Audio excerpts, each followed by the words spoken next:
We moved to Park Slope mainly because it's a great place to raise kids. There's good schools, it's very close to the park, everything, restaurants and bookstores and cafes and what have you, they're all kid-friendly. One of the main things about living in Park Slope that is really good for parents is, of course, the park is right nearby, and that there are several playgrounds along Prospect Park West, which is the closest side of the park to Park Slope.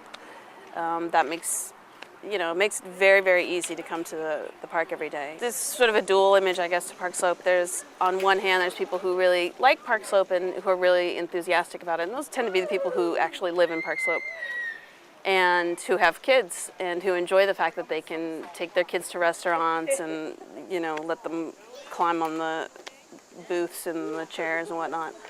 And then there's the second image that I think tends to come from people who don't have kids, who think, how dare these people, New York is not for children. And I find people in Park Slope to be very, very friendly and very helpful and supportive.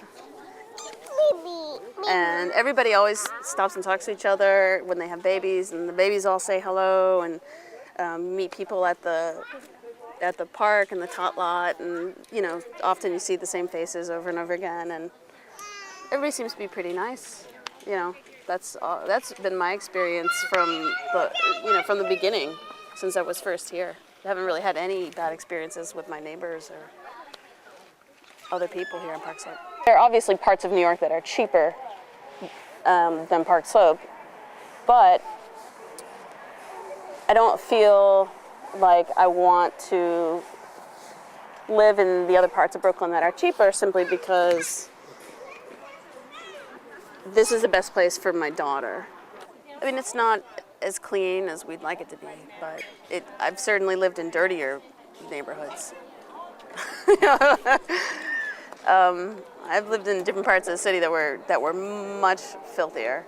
I think Park Slope is a pretty easy neighborhood to get to know. So for someone who's interested in it, I would say the best idea would just be to come and spend some time here, spend an afternoon. You can walk around and you'll see lots of children and lots of babies. And if you go into any sort of commercial establishment, you'll see lots of kids and lots of nice, friendly people.